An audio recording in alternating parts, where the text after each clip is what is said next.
Good afternoon, everyone. Welcome to Sunday Artist Talk.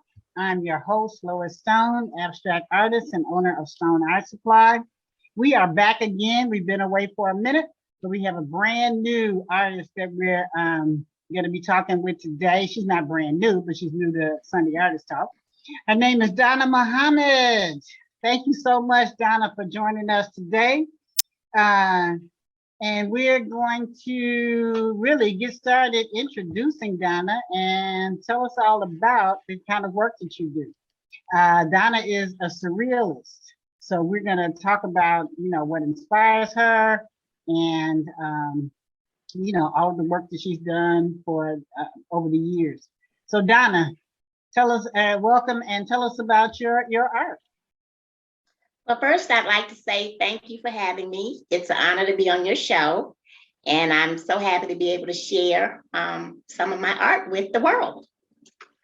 Thank you. We appreciate it. All right. So, Donna, how did you get into art? What were your beginnings? Tell us about how you came into this work. Well, as a child, I was very much inspired by my grandmother, who was a self-taught artist, as well as my mother. My mother was an educator and teacher, but she also taught classes in the summer times at the city parks. She wasn't a trained artist, but she loved to teach kids how to make collages, just out of different objects that they found or mosaics. And that was very inspirational. And then my aunt, who was my mom's sister, her name's Jimmy L. Brewster. She was a renowned artist all over East Texas and actually got her Master's of Art from the Art Institute of Chicago. Although she's known all over Texas for huge murals, the backdrops behind baptismal scenes in churches, as well as portraits, and she did a lot of Egyptian art. So I grew up as a child just watching her paint when we would go visit, and I just feel I was just naturally inclined to follow in her footsteps.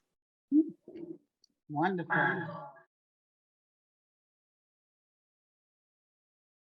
That sounds like you come from an artistic family, and art played a major role in your upbringing, So how did you decide that you were going to be a surrealist, and what is that all about, surrealism? Well, surrealism is a mix of abstract and realism. Many times paintings look like they're in a dream-like type of state. When I was a young girl, I had never heard the term. I didn't even know what it was. But as I look back now on my early works, I realized I was doing surrealism when I was even in grade school. I would place objects in paintings that were possibly just not considered to be where they should be. For example, maybe a clock in a sky, or a flower hanging from some other object, a vase, or where it shouldn't be. Just things kind of displaced, but it was more just my imagination. I also very early liked to paint with oil paints, because typically, I was always given watercolor sets or color pencils. But I asked my mother very early for oil paints. And I think that's because I used to see my aunt painting with oil paints. And that actually became my favorite medium to use. Okay. Yeah, so as you were learning how to express yourself with surrealism, what kind of things inspired you to paint? Mostly, my paintings pretty much just come to me as I'm actually doing the work. Typically, I feel a color. And once I have the canvas or paper in front of me, I just start with those colors that I'm feeling actually. And many times I don't draw very much. I may already know ahead of time it's going to be a landscape, but I don't actually place things, prior to. They just kind of come and create or manifest, so to speak, as I'm actually doing the work. Sometimes I'm very surprised by the end result. But as an artist as well, that process is very it's not, a lot of artists will paint that way, it's just art is very fluid. Yeah, art is Yes, very fluid to me. It's not a static situation, unless you're doing portraits or, something definitely defined, But for me, I think for you too, art is a very natural, fluid process. And, you may be creating as you're creating, you know. exactly. I was checking out your website and two of your paintings really stuck out to me. One was advice and the other was teardrop. And advice had, it's mostly yellow and orange type of feel, almost like a dreamlike state. I can't describe. There's no figures in it, but it almost looked like waves standing up. And I just wanted to kind of know the story behind that particular piece. Well, actually, if you take a closer look in the center of the piece, Mhm. it's called advice because there's actually a grandfather with a cane leaning towards his grandson. Now, they Mhm. don't look like normal people. They look like something maybe on another planet, perhaps. Mhm. But his posture is actually leaning, and he's giving advice to the Yeah. grandson. Yeah. Also, the mountain on the right of that painting is given, the big mountain is giving advice to the baby mountain, and the large tree on the other side is giving advice to the baby tree. Mm. And that's why the painting's titled Advice. Yeah. So it seems like you use, not just humans, but nature and other elements in your painting. So it kind of like spans beyond just the human experience. But you talk about nature, or maybe maybe it's how nature and humanity relate to each other. I don't know, but I really Yeah, like that that's a good piece. thought. Thank you. And teardrop, that one's a little interesting. I like that a lot. Now, I called it teardrops, but it also could be raindrops. And I tend to put either teardrops or raindrops in my pieces. And I feel like they're interchangeable in terms of what they can be, depending on my mood and how I'm feeling. Yeah. So that piece, I believe, is the one with the tree on the side. And the tree is actually feather tree. Yeah. I'm sure that didn't really exist, but for me, that's what I was painting, is a feather tree. I love it. I love your work. So tell us a little bit about your professional career. Once you were self-taught, but then you did attend university and with a degree in art. But after you came to Chicago, what kind of things were you doing? Well, once I got it to Chicago, I really desired to work in an art gallery. I wanted to learn the business of art. Mhm. So I got my first job actually at Artwork Gallery in Hyde Park. And they specialize in African American art.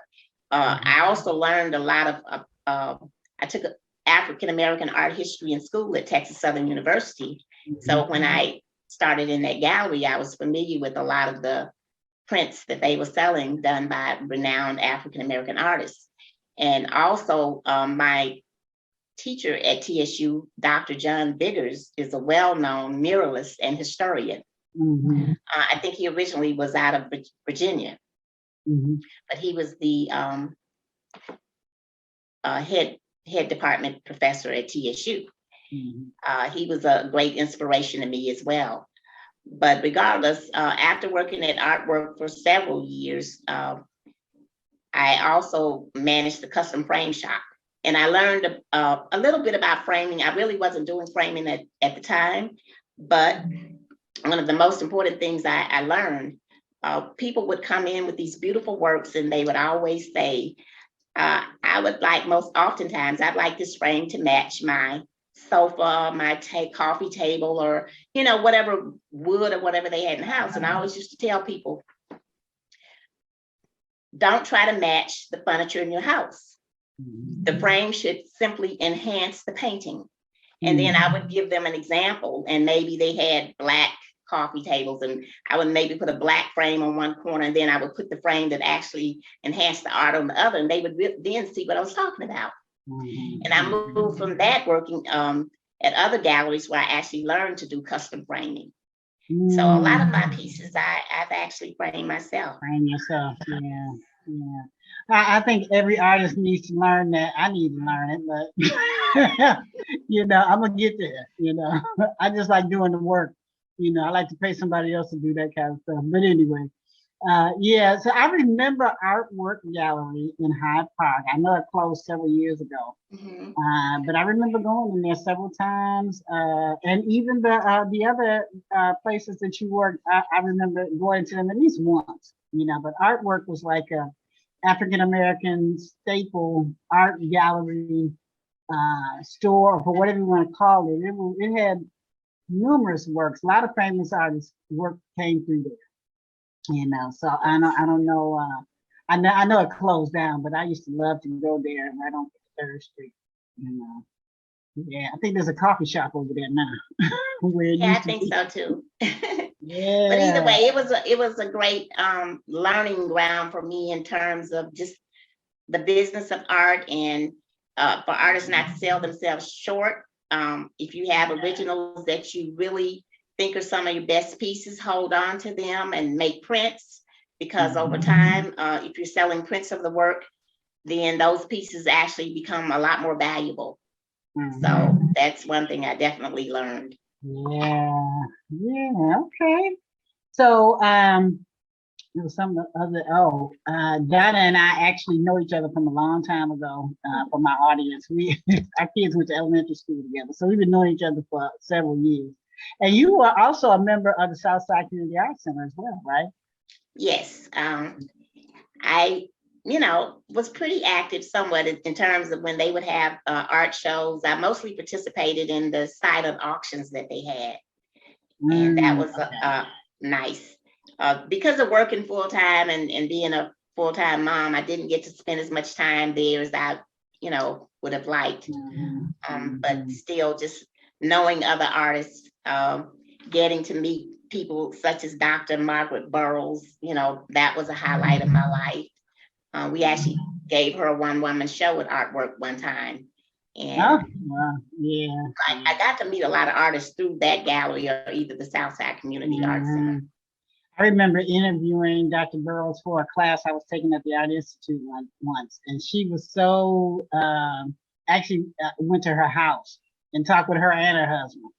So that was a great experience. She was no nonsense type of woman, and was just straight up. And I loved her. I loved her for that. Because she was always willing to share. What her knowledge was about art history. The Saba Museum, Art Institute. She give you everybody's background on what she knew. Yeah, it was an honor to know her, for sure. Yeah. Well, I'm glad the Southside Community Arts Center is still there, and I heard they got a great new director too. So, they're doing a lot. Yeah, I have to try to get back in touch. Yeah, we should check out their website. It's phenomenal. They're doing some work over there. So what's happening with your own career now? Are you coming up with new projects, or what can we look forward to? Well, currently I'm working on a series of paintings. It's called the Heart Series, and I titled it that because each piece in some form or fashion has something to do with the heart. And I was inspired to do these works because years ago I happened to meet Muhammad Ali, the greatest fighter of all times, at the Rice Hotel in Houston, Texas. He was actually there filming his movie, The Greatest. Oh, wow. Okay. It was maybe around 1976, 75. I had a friend that knew him, and he set up this meeting for me to actually meet him. And it was early in the morning. And I'm so not a morning person, so it was really hard. But of course, I wasn't going to miss it for anything in the world. Right. And we literally, it's still dark. The sun hadn't even come up. And here I am going into the Rice Hotel. I'm a young college student. still maybe around 19 or something like that. And we're sitting in the lobby, just me and my friend. And then just out of nowhere, here comes Muhammad Ali coming through the front door in a green jogging suit. And he, I guess, was really expecting us. And he literally just, no one else in the lobby other than the front desk, right over to us and sat down and, spoke and was so gracious. But he told me he wanted to recite a poem. And of course, I just couldn't wait. And he did this beautiful long poem, because a lot of people don't know he was a poet. Yeah, very this much so. poem was extremely long, but he talked about the types of hearts that people have and the terms that people use relating to the heart. So he spoke about hearts of stone, hearts of desire, hearts of gold, the purple heart when somebody's brave. He talked about people wearing their hearts on their sleeves, but all of this was intertwined in this very long, beautiful poem, and I was just mesmerized. Yeah. So years later, that poem always stayed with me. I decided to do a heart series. So I have several paintings that are, that were inspired by that meeting with him. The one on my left with the, this one in particular, this is called Think with Your Head. But when you look at the little figure and you look at the head is actually a heart. Because I feel like people really should make their decisions not only with their heads, but with their hearts. And I think those are the best decisions, whether they're business decisions, life decisions. So that's why that painting is called Think with Your Head. And the irony of it is her head is a heart. Wow. The painting to the right is called Queen of Hearts. And it may be a little hard, but the queen is there and hearts are like floating above her head. And the reason they are is because love is eluding her. She wants to get married and she doesn't see it ever happening. But those hearts are red and gold because she has a heart of gold. So each painting in the series has a inspiration behind it. And some I painted that are a little more darker, abstract, like Hearts of Stone. I've done a painting like that as well. And it's just really interesting, how people can portray their personalities and emotions based on the type of heart that they have. So that's all people can show you is their heart. You know what I'm saying? I mean, I think that's quite intuitive, for you to be doing something about the heart, because there's so many facets about the heart, and people really show you who they are. You can tell what kind of heart they have by their behavior. Interesting. I can't wait to see this show. So you had mentioned that you're on your way to a one-woman show, and when do you want to try to have that? When can we expect that? Well, I'm hoping late summer. That's what I'm working towards. Possibly August, but I'm not going to put a date on it yet. Both my daughters, whom I'm so proud of, are helping me with the show. They're the behind the scenes. They're behind the scenes, always promoting and helping mommy do whatever is needed. Because as you probably know too, artists have a hard time promoting themselves sometimes, and we just want to paint. Yeah. When you were talking about the business of art, it's almost as if, well, it's not almost, it is. If you're an artist, you have to know the business side of it. You got the creative side, but you really need to know the business side. And art is changing so much, people aren't dragging their portfolios around the studios anymore. And Instagram, internet, everything is online now. So you can, you almost are cutting out the middleman, the gallery person, when you can, do your art yourself, sell it yourself, be online, engage with people directly, So you do have to even be a little bit more, you really have to be on top of your stuff when it comes to the business of art, So true. Yeah. Well, tell us, I've been to your website, but can you tell us your website so everybody can go check it out? So my website is surrealarthouse.com. Paintings by Donna Muhammad. Right. Oh, Donna Muhammad. Okay. And there's a mix You know, of surreal and abstract paintings on the site. And you can actually order prints of my originals, and you can even get prints on canvas, as well as select frames and get them framed as well. right on. Okay. You know, we forgot to talk about, I know one of your inspirations was Basquiat. And I wanted to ask before we end is, why did he inspire you so much? You know, what was it about his work that really inspired you so much?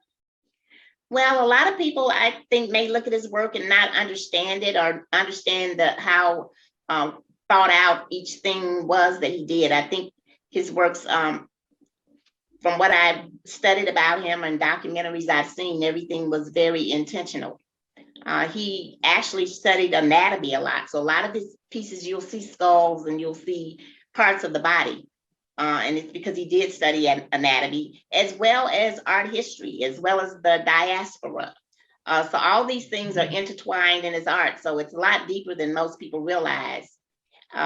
He also seemed to live, eat, and sleep painting, even in his short life. He did thousands of works. So just, I really hate that he passed so young, but I definitely feel that he's one of the greats, and he was an inspiration to me once I learned about him, as well as Salvador Dali. I'll say that's the first surrealist artist that I really studied and loved his work. So those are two artists that really inspired me. Wow. Well, Donna, I want to thank you so much for joining us today. However, I do have my last question that I ask every artist before they leave Sunday Artist Talk. What is your favorite tool? My favorite tool would be, of course, my oil paints, if we can call that a tool. My oil paints, my oil pastels, my paintbrushes, for sure. Oh, and I guess you could maybe call it a muse, but I like to listen to music as well when I'm painting. And I don't listen to a particular type. It just depends on the mood that I'm in and what I'm gonna paint. The music many times inspires me. All right. Well, thank you so much, Donna. Let us hear that website one more time. surrealarthouse.com, and that's surrealarthouse.com. Wow. Thank you so much, Donna, for sharing with us today your art practice, and your inspiration. All and right. thank you. It was a lot of fun. I really enjoyed it. Hey. All right. Well, we will see you next time on Sunday Artist Talk. Thanks for having me.